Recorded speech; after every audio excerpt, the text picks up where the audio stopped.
Welcome to another edition of Talking Hoops podcast, where we break down the local boys high school scene.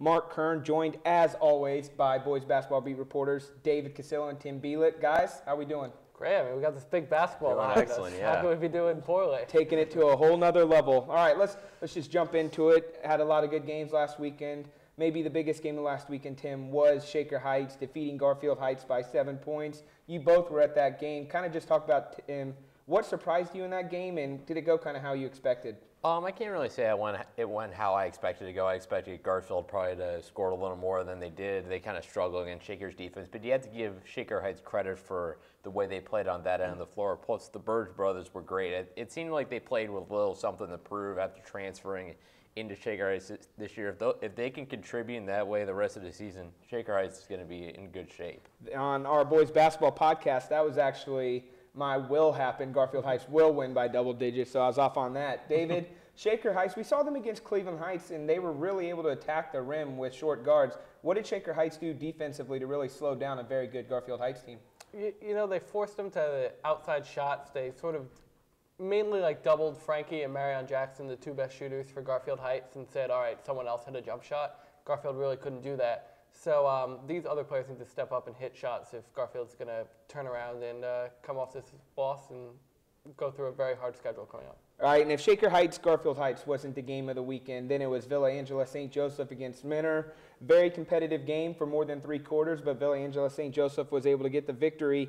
But in that game, I think Menor showed, Tim, that once again, we saw it at the Scholastic Play-by-Play Classic. This team is going to be a nightmare for teams to match up with in postseason. Without a doubt. And when you have three-point shooters like Menor always seems to produce, it's always going to be a problem. And it's not just one or two guys. I mean, Micah Potter and Joey Zog are obviously the two big guys for Menor, but they have an endless assortment of three-point shooters that if any of those guys keeps going, it's going to be a long night for the opponents. And Dave, not a whole lot of size for Menor. Obviously, Micah Potter, he was in foul trouble. What does it say that they were able to go up against a team like Villa Angela St. Joseph with their real true post presence, not playing as much as he would have liked to? You know, I think it's something that I've said a lot on the show. I think it says that Menor is one of those maybe half a dozen teams in Division I that can make a state tournament run from this area. It's just going to see who gets hot. If Menor's shooting the ball well, they're very tough to slow down. Give credit to Villa Angela St. Joseph. That was a really good win for them. And, I mean, it takes the team's perfect outing to beat the Vikings right now. And last weekend, just full of great games. Another one, Cleveland Central Catholic bouncing back from a loss to St. Vincent St. Mary, defeating St. Ignatius 54-51. That's another team, Tim. St. Ignatius, very, very good team in Division I. Just talk about that game and surprises and just what both teams showed you in that game. Well, I think the biggest thing it showed me was that Central Catholic can win a low-scoring game. They've been putting up scores in the 70s and the 80s for most of the season. They only put up 54 points against St. Ignatius, but they proved that they don't need to score a lot of points to win. And against a good competition, especially in Division II, which I feel is extremely deep this year, it's not going to be about scoring to 78 points. You got to be able to win those close games, those 3-4-point games where you're lucky to get out of the 60s. All right, and Dave, Coach Holmes kind of talked to you after the St. Vincent St. Mary game that he was anxious to see how his team would respond. Seems to me they did a pretty good job of that. Yeah, he's got nothing to worry about. I mean, to win that game, arguably as tough a game as St. Vincent St. Mary, I mean, you know, you can't win them all against these tough teams. You just need to bounce back, and that's what they did. All right, and then just watching the college basketball game Saturday, a lot of low-scoring games. Even the top teams, Kentucky, double overtime beat Texas A&M, only scoring 64 points.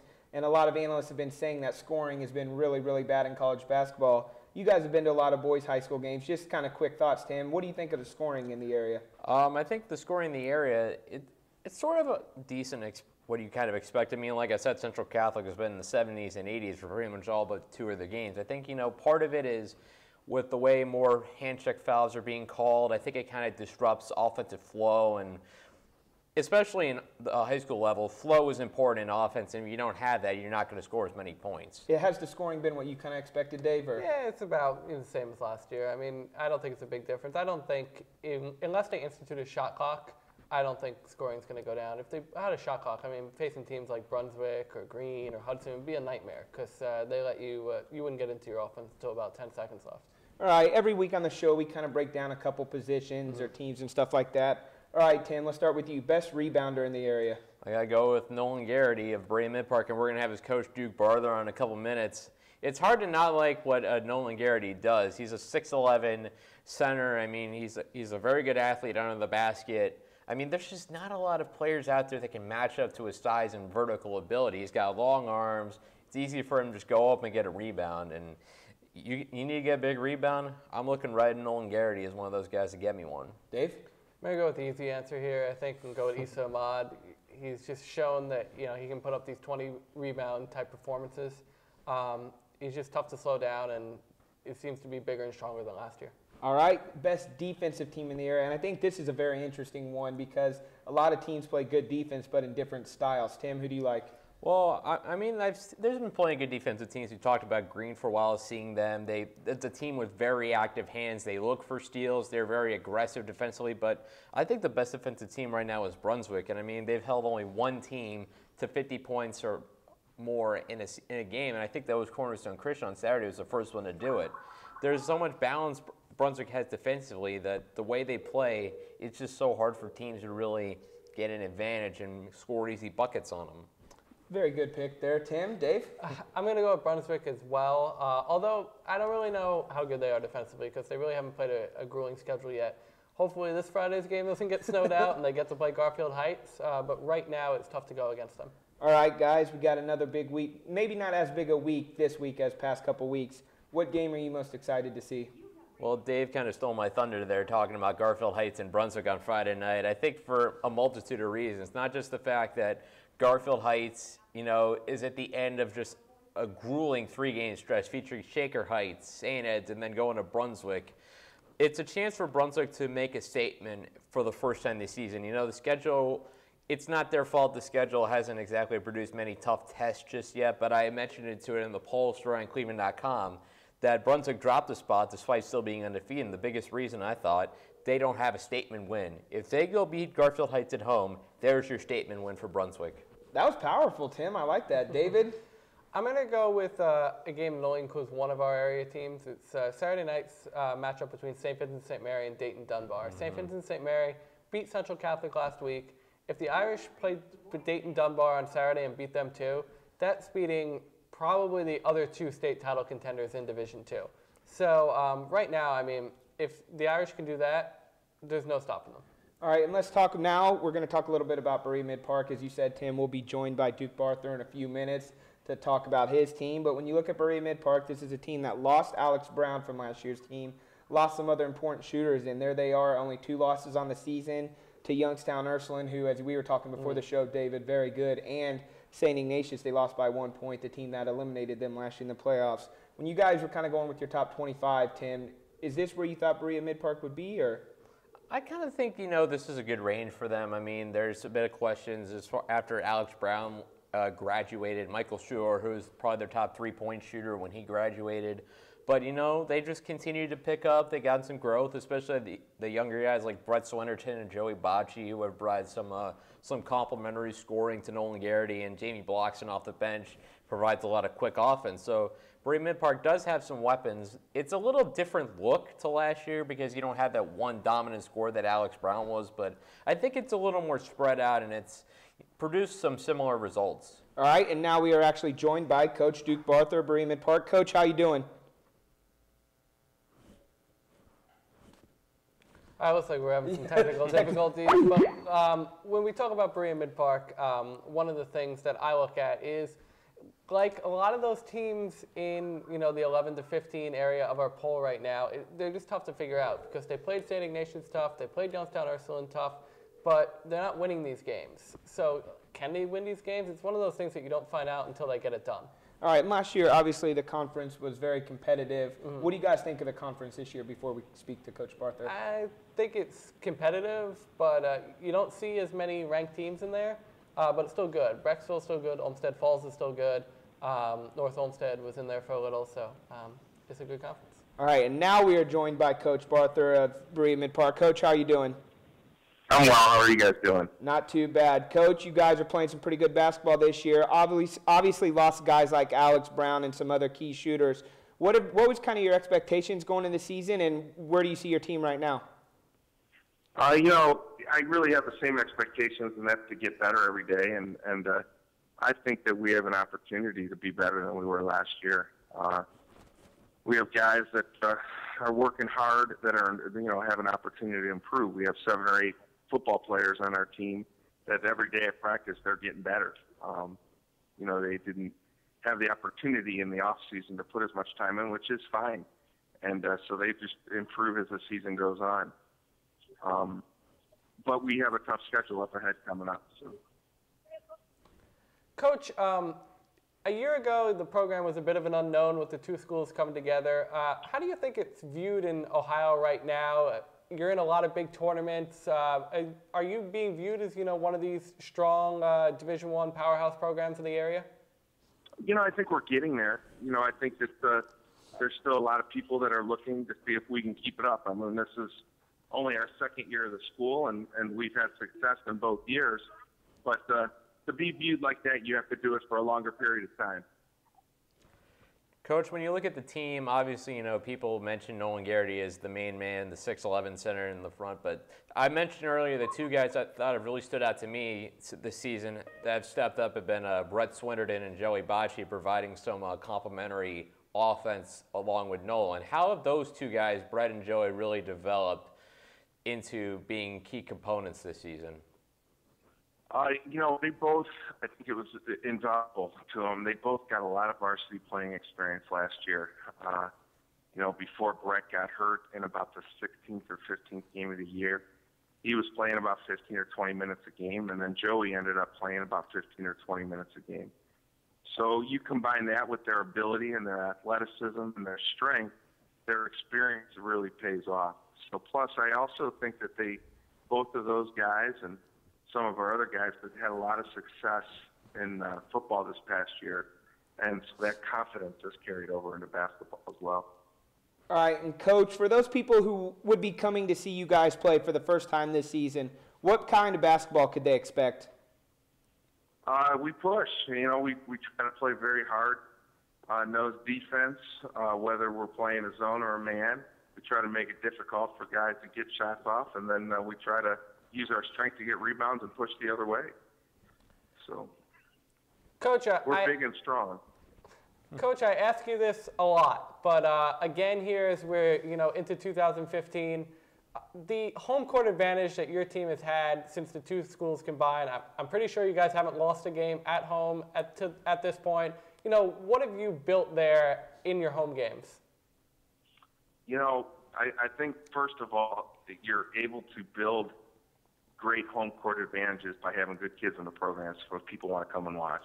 That's number one. And then secondly, we need to be pretty good, and we're both of those things. We're good, and we have great kids in our program. So fans, the community, the students in the school, they're rooting for us, not just because it's their community, but our kids are representing our community so well. So it's invaluable. I mean, their help with our home court, which is it's hot there no matter what time of year it is. It's invaluable. I mean, I wish I could play every game at home, including tournament games. Coach, I know you guys have only been together for 2 seasons, but something that's kind of quickly come out of your short existence has been a very nice rivalry with St. Ignatius. You guys have met 3 times over the past 2 seasons. All of those have been thrilling games. I know it's young in terms of, the matchup with those 2 teams, but from a coach's perspective, what do you see out of these matchups that, is making this matchup into a rivalry? It's still got a ways to go, but, I think that they're similar teams. If you kind of look at the personnel of St. Ignatius and you look at our personnel position-wise, there's a lot of similar type players. Both teams are usually, big and strong and athletic, but, weight room strong too. And I think that what makes a rivalry as well, in my personal opinion, is that there's a mutual respect as well as playing hard. And, I think when we play Ignatius, from the coaches all the way to the players, we enjoy playing against each other. You play as hard as you can, and there's a mutual respect for them. And that's what us and Ignatius have started to develop, that we want to continue. All right, Coach, thank you for taking the time to join us today, and best of luck this week and throughout the rest of the season. Okay, thanks so much. And obviously, Tim, you kind of alluded to it. Them and St. Ignatius has played some terrific games as of late. When you're Berea-Midpark, you're in your second year as in existence. Just talk about what it's like to be able to take some of those top teams to such a competitive game and really establish yourself as a force. Well, having seen the last two Berea-Midpark St. Ignatius games, the district final a year ago with Devin Stover's game-winning 3, and then this year Berea-Midpark making the tremendous fourth-quarter comeback, only to fall short on a Kyle Kalish game winner, another game winner by Ignatius. I think obviously to build a rivalry, first thing you need is talent. I mean, you need to have two really good teams. You need to have something on the line, in which case last year there was a district title on the line, and a game that I think everybody kind of had circled on their calendars a little bit is like, can we get these two teams together one more time? And I think Coach Barther alluded to it. They're very similar kids on both sides. You know, they're both strong teams.